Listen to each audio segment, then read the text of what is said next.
Good morning. It's Monday morning, September 29th. We attempted to record this talk yesterday on Sunday, but our sound system failed miserably. So anyway, we were able to have one recording of JD singing, and we had the closing prayer. But today, I'm going to attempt to record at least half of what I was going to do yesterday. I've decided to divide it into two parts to keep it a little easier. We're going to be talking about the end times. This is part one. One thing I've learned is that when it comes to prophecy, whether it was delivered through Daniel or Jesus, there can be a 2,000-year period of time between the start and end of a single sentence. So you got to read it very carefully. You got to read, the lines very carefully and see, when things actually happen. What's the order of things? Because a lot of times it's not put down in the order that things are really going to happen. In other words, you have to be very careful when reading prophecy to decide if the event has already happened or if it is yet to come. Let's look at Daniel's 70 weeks of years. This is Daniel chapter 9, verse 1. In the first year of Darius, son of Xerxes, a Mede by descent, who was made ruler over the Babylonian kingdom. So you got to understand, Judah has been taken captivity, and they're in Babylon, and Daniel is writing all this down. This is a long time. This is almost 70 years after their captivity started, after he went into captivity. Darius started his reign in about 539 BC, and Daniel was exiled in about 605 BC. It might have been a few years earlier. That would be 66 years. So maybe add a few years. Maybe Daniel was exiled even as a young guy, maybe a teenager. So it's been almost 70 years since Daniel has been in captivity. Daniel would be in his 80s. Understand that Daniel probably has no hope of actually going home, but he's interested in knowing when Jeremiah's prophecy will be fulfilled. Because Jeremiah, who was kind of a contemporary of Daniel, prophesied that Israel Judah basically would be in captivity for 70 years, and that time's almost up. And so now back to Daniel chapter 9. This is verse 2. In the first year of his reign, I, Daniel, understood from the scriptures, according to the word of the Lord, given to Jeremiah the prophet, that the desolation of Jerusalem would last 70 years. Like I say, it's pretty much coming to a close. And this is going on a ways. He spends a good bit of time praying between verse 2 and verse 20 for Jerusalem, praying that the exile would end. But he's going to learn a whole lot more. That's ending. People are going back. But what the angel Gabriel is going to give Daniel is a prophecy for the future. So anyway, while I was speaking and praying, this is Daniel, confessing my sin and the sin of my people Israel, and making my request to the Lord, my God, for his holy hill, that's for Jerusalem, he's praying for Jerusalem. While I was still in prayer, Gabriel, the man I had seen in an earlier vision, came to me in swift flight about the time of the evening sacrifice. He instructed me and said to me, Daniel, I have now come to give you insight and understanding. As soon as you began to pray, a word went out, which I have come to tell you. For you are highly esteemed. Therefore, consider the word and understand the vision. 77s. This is the famous 77. And now we know he's talking about 70 sets of 7 years. He's talking about 490 years. So you could say 490 years are decreed for your people and for your holy city to finish transgression. Wow. To finish sin? Yep. To put an end to sin, it says. To atone for wickedness, well, that would be the death of Christ. To bring in everlasting righteousness. That's interesting. I think we're talking about the kingdom. To seal up vision and prophecy and to anoint the most holy place. So I think he's talking about, there's 490 years, and then Christ is going to return. Well, not so fast, because there's going to be a little gap between 483 years and the 490. There's a gap of 2,000 years that we know of. It could be longer. At the time, Daniel probably had no idea what these 77s were, but now we know they were 70 sets of 7 years, 490 years in all. And we also know now that these 490 years were the number of years that God was going to deal with his chosen people, the Jews. So this is very special. It's like 490 more years from the time that the order goes out to rebuild Jerusalem until Christ returns. But he's talking, this is 490 years of God dealing with the chosen people, the Jews. Doesn't talk about the church age. He's talking to a Jew here. Anyway, no one understand this. From the time word goes out to restore and rebuild Jerusalem until the anointed one, the ruler, talking about the Messiah, comes, there will be 7 sevens, that's 49 years, and 62 sevens. I think the 49 years was the time it took to actually rebuild Jerusalem, pretty much. It will be rebuilt, he's talking about Jerusalem, with streets and a trench, but in times of trouble. You can read Nehemiah and see some of the problems they had rebuilding Jerusalem. But when is this, when the anointed ruler comes?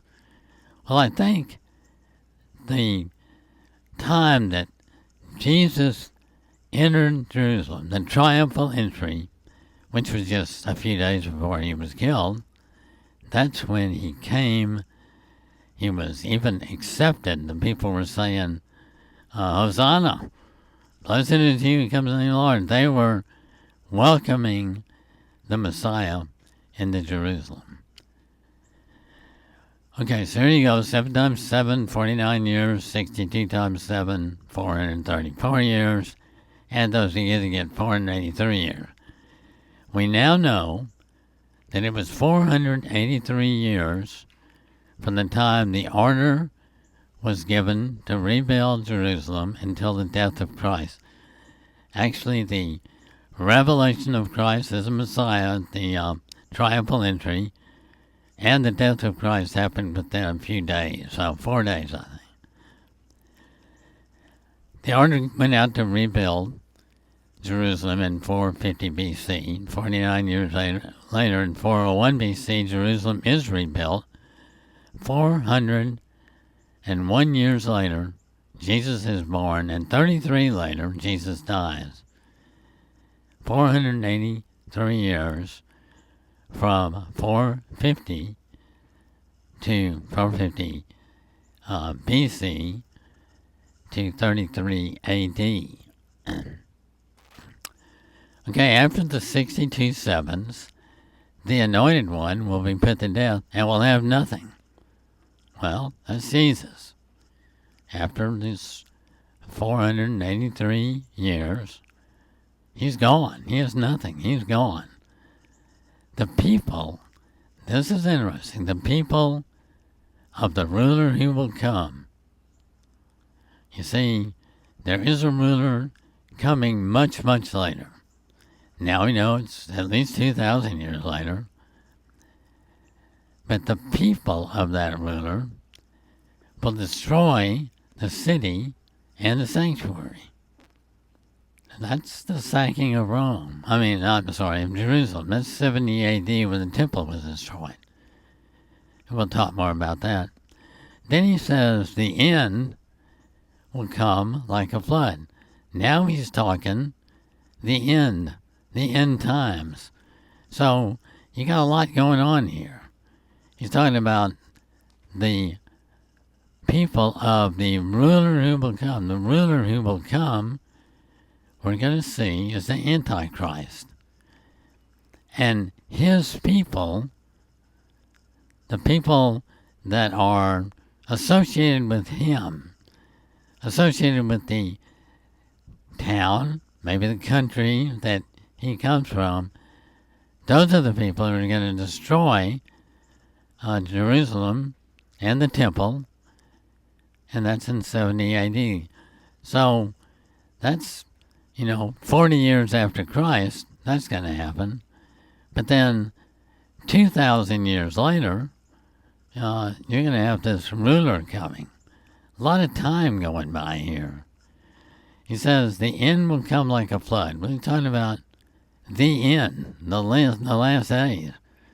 Maybe the time we're in now. War will continue until the end, and desolations have been decreed. What is this? The people of the ruler to come. We now know that would be the Romans. The people that destroyed the temple in 70 AD were Romans. So somehow this ruler that's going to come, that's why I'm saying, I think he's a Roman. I think he's from Rome. Talks about him being, in Revelation, it talks about him being from the city of the seven hills. Well, it doesn't take long to go back and look that up. That's Rome. Now this is Daniel writing, 2,500 years ago. He, talking about the Antichrist, will confirm a covenant with many for 1 7. This is the last 7. The last 7 years for God dealing directly with Jews will happen at the beginning of Antichrist rule. There's going to be 7 years where God will come back to dealing with his people. What does he do in the interim from the death of Christ until the arrival of Antichrist?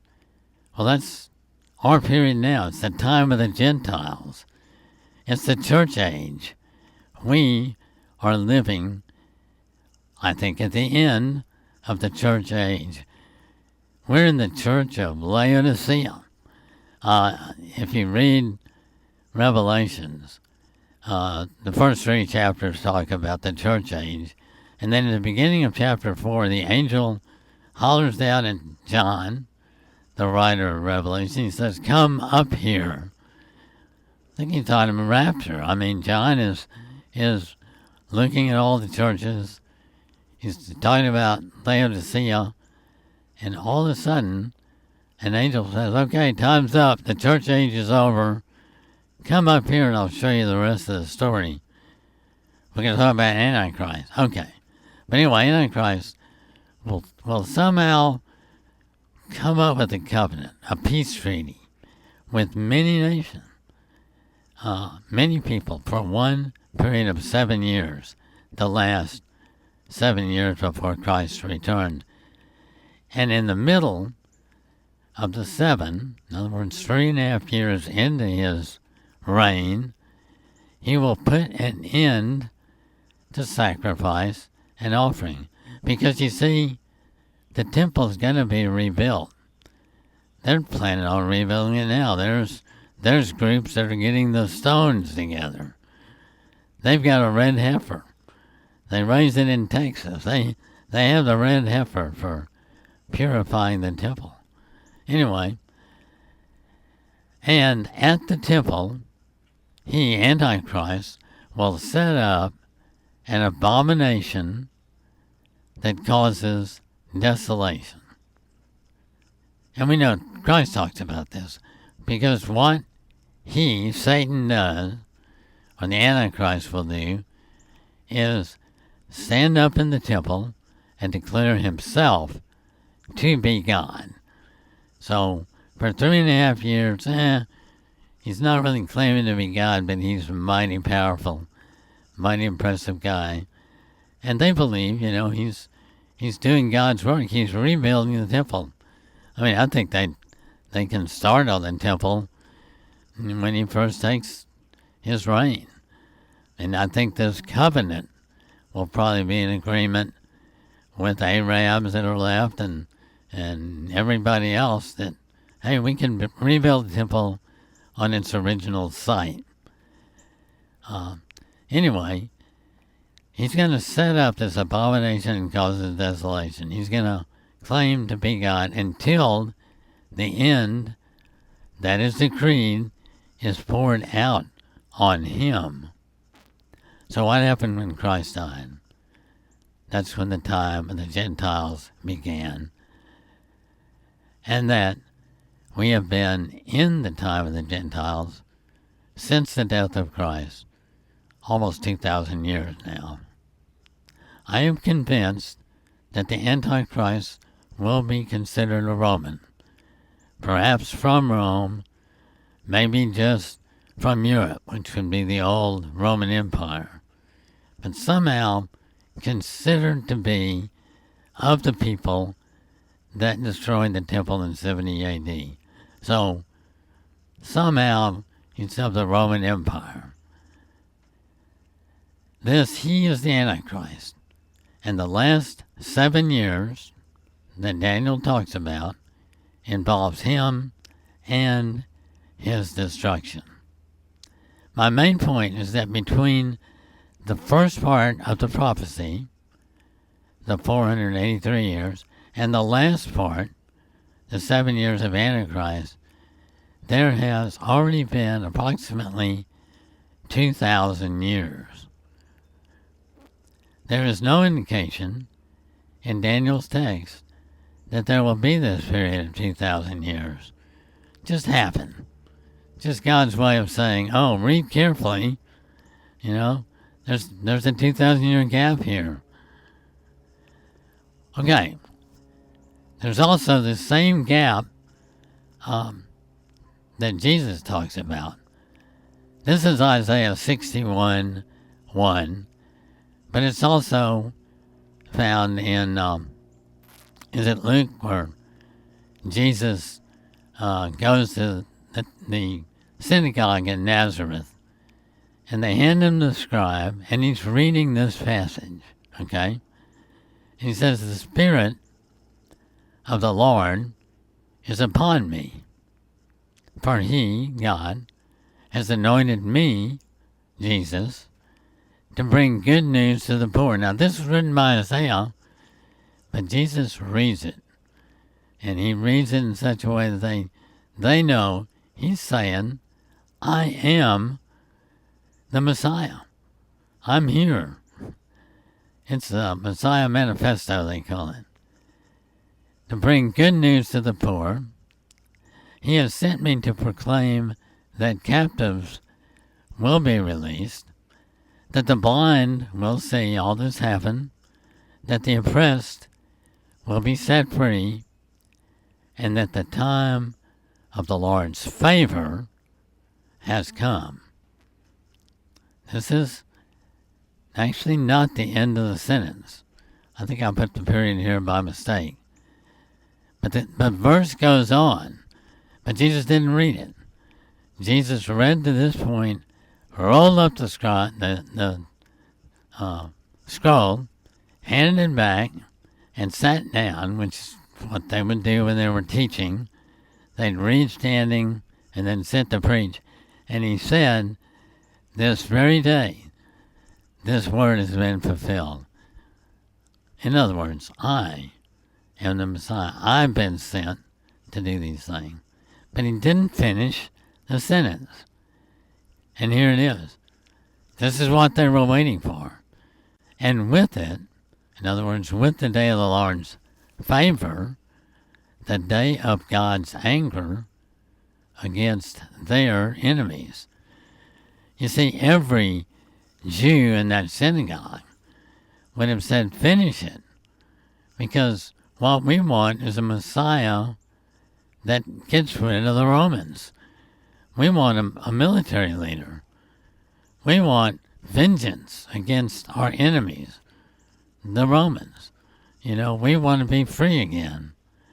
Finish the sentence. No, there's going to be a 2,000-year gap, you see, between the time of the Lord's favor, the time when we can be forgiven by believing in Christ, the church age, which we're in right now, and the day of the Lord, the awesome day of the Lord when Jesus does come back and finish this sentence. Once again, we have a 2,000-year period of time between the first part of the sentence Jesus read and the last. So now let's look at these last prophecies that Jesus made a little closer. Matthew 24. As Jesus was leaving the temple grounds, his disciples pointed out to him the various temple buildings. They were saying, "Hey Jesus, in this temple something? Didn't Herod do a really good job building this thing? Look at these stones. Look at what man has done." But he, Jesus, responded, "Do you see all these buildings? I tell you the truth, they will be completely demolished. Not one stone will be left on top of another." Now we know now, he's talking about the destruction of the temple by the Romans in 70 AD. But they didn't know that.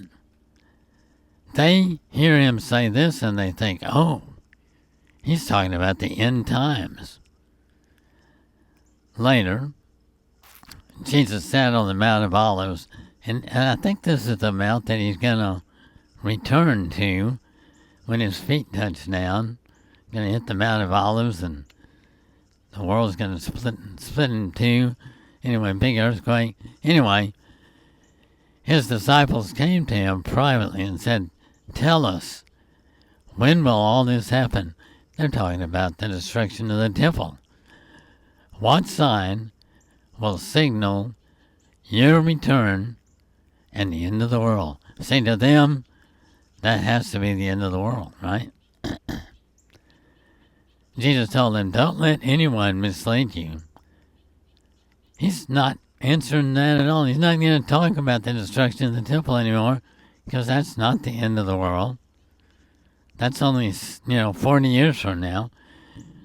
But he's going to say, don't let anyone mislead you, for many will come in my name, claiming I am the Messiah.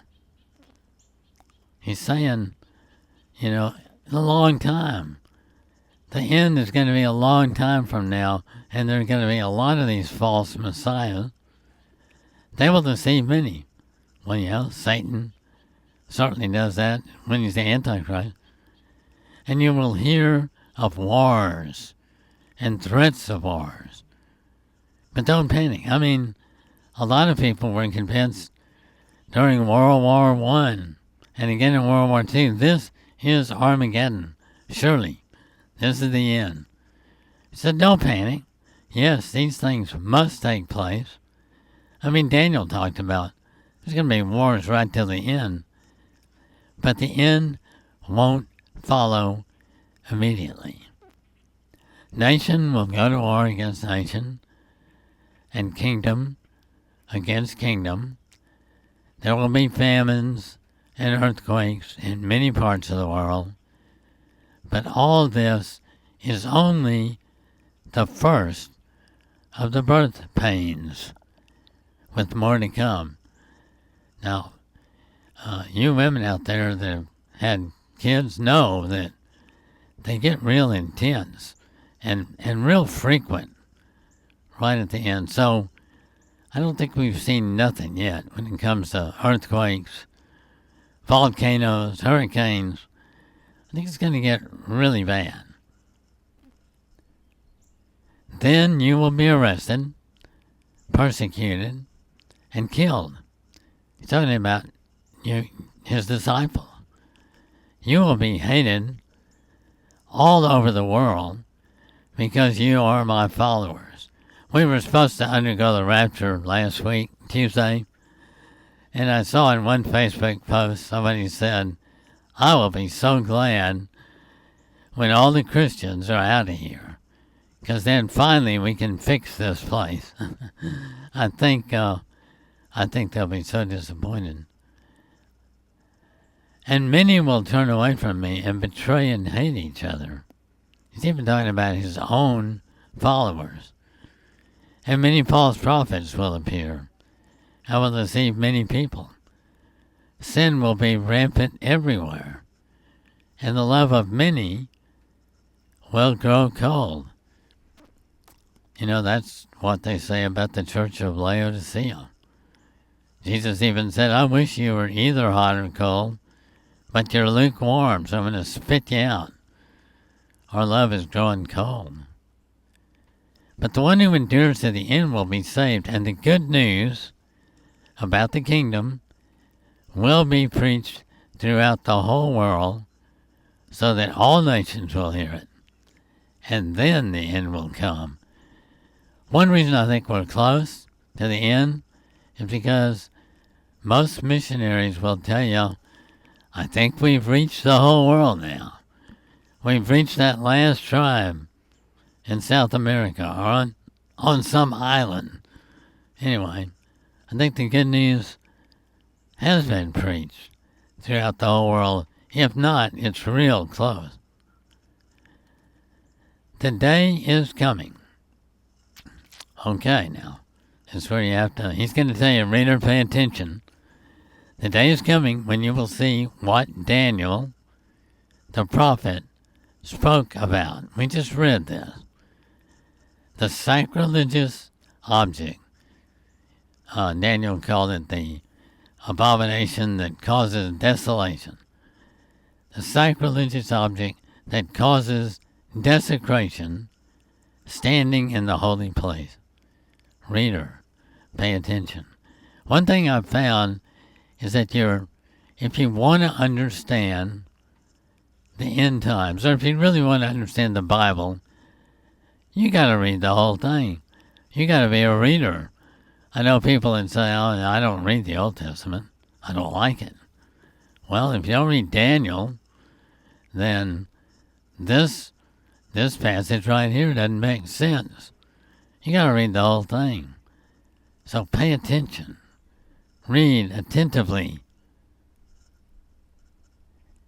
Okay, he's saying, when that happens, when Satan declares himself to be God, after 3.5 years, they've had 3.5 years of peace, remember? Basically, he says, all hell is going to break loose. I think this is the beginning of the tribulation. This is when things really get bad.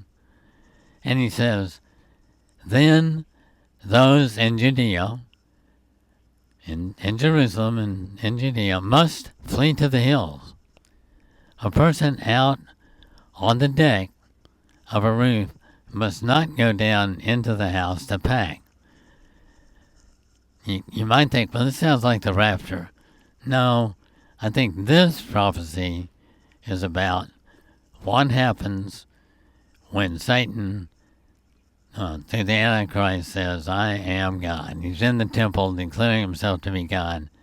Time to head to the hill. A person out in the field must not return even to get a coat.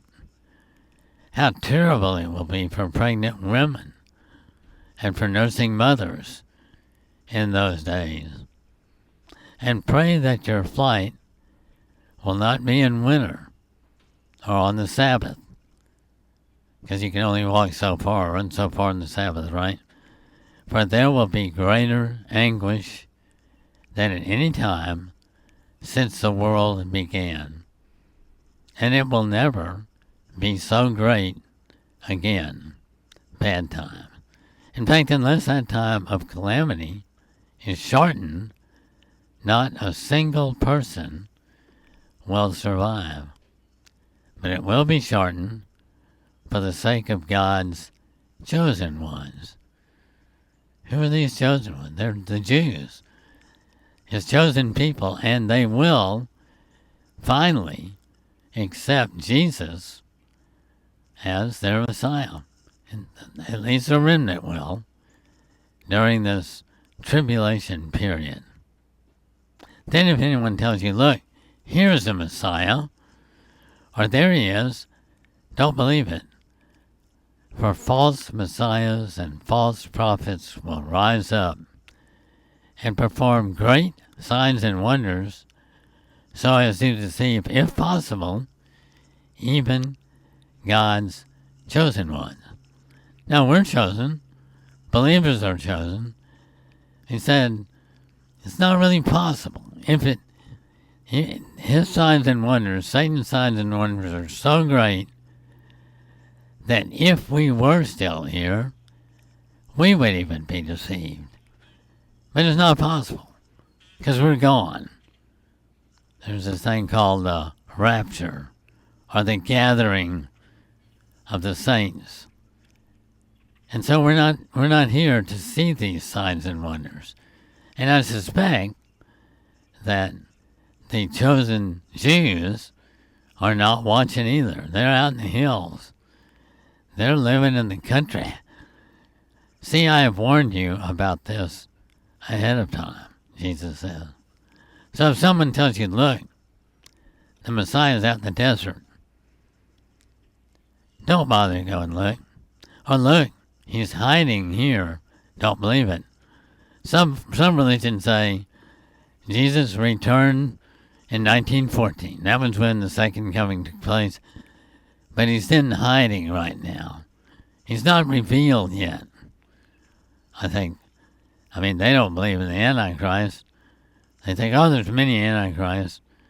But they're going to be sorely disappointed if they're still here and this Messiah that shows up says, I'm Jesus. Actually turns out to be the Antichrist. So don't believe him and say he's hiding. Don't believe it. Well, how do you know he returns? Well, here it is. For as the lightning flashes in the east and shines all the way to the west, all across the sky, so it will be when the Son of Man comes. When Jesus returns, everybody is going to know it. You don't have to go out and look. Just look up. Now, he says something very interesting here. He says, just as the gathering of vultures shows there's a carcass nearby, so these signs indicate that the end is near. A lot of signs put together. Well, the big one being the Antichrist. You see the Antichrist, see him declare himself to be God in the temple. Hey, that's like seeing a bunch of vultures and you say, man, something is dead over there. Immediately after the anguish of those days, the sun will be darkened, the moon will give no light, the stars will fall from the sky, and the powers in the heavens will be shaken. A lot going on. And then at last, the sign that the Son of Man is coming will appear in the heavens, and there will be deep mourning among all the peoples of the earth. And they will see the Son of Man coming on the clouds of heaven with power and great glory. This is the return of Christ. When Christ returns to earth, this is the second coming. And there's going to be this big battle, Armageddon, but it ain't gonna last long, because he's going to destroy Satan and all these armies with his breath. Just boom, gone. Now this is the next verse. That was 30. Here's 31. We're in Matthew. And I'm saying, he just throws this in. This happens before all that. He says, oh, by the way, it's like he will send out his angels with the mighty blast of a trumpet. Okay, you're going to hear this more when we talk about the rapture. And they, the angels, will gather his chosen ones. Jesus doesn't come down and gather them. Jesus doesn't come down to earth during the rapture. We go up to him. But he's talking the rapture here. He's going to send out his angels, and they're going to gather us. Paul uses later, well, next part 2, we'll talk about Paul saying the gathering together. We are harpazoed. We get the term harpoon from that. It's like we're harpooned up. Hopefully it's not that painful. But anyway, we are gathered up, like shot with harpoons, drug up from all over the world, from the farthest ends of the earth and heaven. And he's talking about the dead and those that are still alive. This is me talking. This gathering of the chosen ones refers to the rapture, and it involves angels and a trumpet. And during this event, Jesus doesn't come down to earth, but his chosen ones are taken up to him. And in part 2, we'll see that this event happens before the Antichrist appears and before Jesus actually returns to earth in that day of the Lord, that horrible day of the Lord when he touches down on the Mount of Olives. Now this is back to Matthew, right after talking about the rapture. He says, now learn a lesson from the fig tree. When its branches bud and its leaves begin to sprout, you know that summer is near. In the same way, when you see all these things, you can know his return is very near, right at the door. When all these things start happening, when things start coming together, then you'll know it. The end is near. I tell you the truth, this generation, the generation that starts seeing all these things happen, will not pass from the scene until all these things take place. Heaven and earth will disappear, but my words will never disappear. Here you go. Those that say, well, it's going to happen next Tuesday. However, No one knows the day or hour when these things will happen. You'll know it's getting close. Like vultures gathering, or like fig trees fixing to bud. You'll know it's close. But no one knows the day or hour. Not even the angels in heaven or the Son himself. Jesus says, I don't even know. He's the Son of God. He's the God man. And he says, only the Father knows. So if any group tells you 1914 took a little trip, no, they got it wrong. If anyone says Tuesday, it's happening Tuesday, no. Don't believe them. Believe when you hear the trumpet. Then you know. And I think it's the very next thing that's going to happen in the order of thing. One last thought. For any of this to happen, for God to deal with his chosen people, the Jews, in these last days. For this last 7-year period that's coming up, they have to exist as a nation, and they have to be in the promised land. They have to have people in Jerusalem, in the holy city. And the bottom line is that in one day, on May 14th, 1948, the modern state of Israel was created.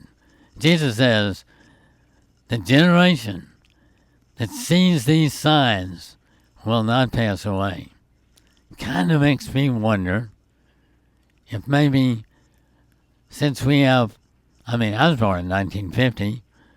There's a lot of people that were born were here in 1948, at least born, and they're still with us. Maybe we still have people in this generation with us today. But the state of Israel was created by the Balfour Agreement or Declaration in one day, May 14th. Is that unusual for a nation to form in one day? This is what Isaiah said about it in chapter 66, verses 7 and 8. Before the birth pains even began, he's mentioning those birth pains. The birth pains of the last day.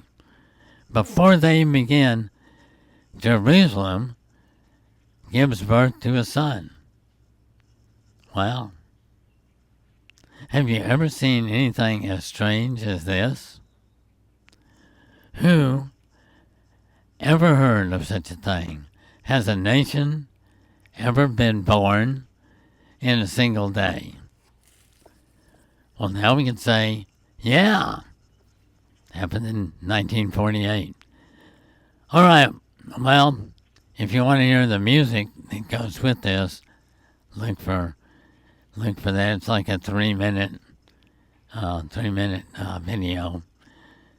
And we will talk again, hopefully this week, about part 2, which goes into Paul's details about the rapture. All right, good to see you guys, and we will see you again soon.